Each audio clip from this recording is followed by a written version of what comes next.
ഞങ്ങളൊന്ന് അംഗൻവാടി വരെ പോവുകയാണ് കേട്ടോ. അപ്പോൾ ഇദൂസ് ഫസ്റ്റ് ടൈമായിട്ടാണ് ഇങ്ങനെ അംഗൻവാടിയിലേക്ക് പോകുന്നത്. അപ്പോൾ ആൾക്ക് അവിടേക്ക് ഒന്ന് പരിചയപ്പെടുത്തി കൊടുക്കാൻ വേണ്ടി ആളെയും കൂടി കൊണ്ടുപോവാണ്. അപ്പോൾ എൻ്റെ ഒരു ഫ്രണ്ട് കൂടി ഉണ്ട്. അപ്പോൾ ഞങ്ങൾ 3 പേരും കൂടിയാണ് കേട്ടോ പോകുന്നത്. അപ്പോൾ ഇവിടെ നിന്ന് എന്തായാലും കുറച്ച് ദൂരമുണ്ട് അങ്ങോട്ട് പോകാനായിട്ട്. ഞങ്ങൾ ഉച്ച കഴിഞ്ഞിട്ടാണ് കേട്ടോ ഇറങ്ങിയത്. മഴയ്ക്ക് എന്തായാലും ലേശം കുറവുണ്ടായിരുന്നു കേട്ടോ. രാവിലെ മഴ പെയ്തിട്ടുണ്ടായിരുന്നു. എന്തായാലും ഉച്ച കഴിഞ്ഞിട്ട് മഴയില്ല, പക്ഷേ വെയിലുണ്ടായിരുന്നു കേട്ടോ. അത് കഴിഞ്ഞ് ഈ ദിവസം നടക്കാനായിട്ട് വാശി പിടിച്ചപ്പോഴത്തേക്കും ആളിത് നടത്തിക്കാനായിട്ട് ഇത് താഴെ ഇറക്കിയിട്ടുണ്ട് കേട്ടോ. എൻ്റെ ഒപ്പം നടന്നു വരുന്നുണ്ട് ആൾ. നടക്കാനായിട്ട് തുടങ്ങിയത് പിന്നെ ഇതേ എവിടെയെങ്കിലും പോയാലും ആൾക്ക് ഇങ്ങനെ നടന്നു പോകുന്നത് വലിയ ഇഷ്ടമാണ് കേട്ടോ. അപ്പോൾ ഞങ്ങൾ രണ്ടുപേരും കൂടെ അപ്പുറം ഇപ്പുറം നടത്തിക്കൊണ്ട് പോകാൻ കേട്ടോ. ഇതൊരു പാടമാണ് കേട്ടോ. ഒരു പാടത്തിൻ്റെ ഏരിയ ആണ്. പക്ഷേ ഇവിടെ ഇപ്പം കൃഷി ചെയ്യുന്നില്ല.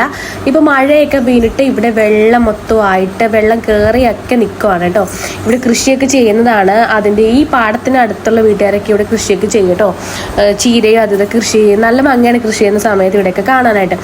ഇപ്പോൾ ഇവിടെയൊക്കെ ചേറും വെള്ളമൊക്കെ കയറി ഭയങ്കര അലമ്പായിട്ട് കിടക്കുകയാണ് കേട്ടോ. പൂഴി വെള്ളമാണ്, പൂഴിയാണ് അവിടെ കിടക്കുന്നത് കേട്ടോ. അപ്പോൾ ഞങ്ങൾ പൂഴി വെള്ളം ചാടിയാണ് ഈ നടന്നു പോയിക്കൊണ്ടിരിക്കുന്നത്. അങ്ങനെ ഞങ്ങൾ ഒടുവിൽ ഇത് അംഗനവാടി എത്തിട്ടോ. ഇതാണ് ഞങ്ങളുടെ കുഞ്ഞുങ്ങളുടെ അംഗനവാടി.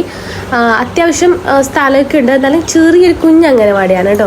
ഇവിടെ അപ്പോൾ പിള്ളേരൊക്കെ കുറച്ച് പേരേ ഉള്ളൂ. ഞങ്ങൾ ചെല്ലുന്ന ദിവസം കുട്ടികളൊക്കെ കുറവായിരുന്നു കേട്ടോ. അപ്പോൾ ഇവിടെയുള്ള കുഞ്ഞു പിള്ളേരൊക്കെ കണ്ടപ്പോഴത്തേക്ക് ഇദൂസിന് ഭയങ്കര ഇൻട്രസ്റ്റ് ആയിട്ട് അവിടെ ഇവിടെയൊക്കെ ആയിട്ട് നടക്കാനായിട്ട് ആളങ്ങനെ എൻ്റെ കയ്യിൽ നിന്ന് ചാടി ഇറങ്ങിയിട്ട് അവിടെ ഇവിടെയൊക്കെ ഇട്ടാ കുഞ്ഞുങ്ങളുടെ കളിക്കാനായിട്ട് ഇറങ്ങിയതാണ്.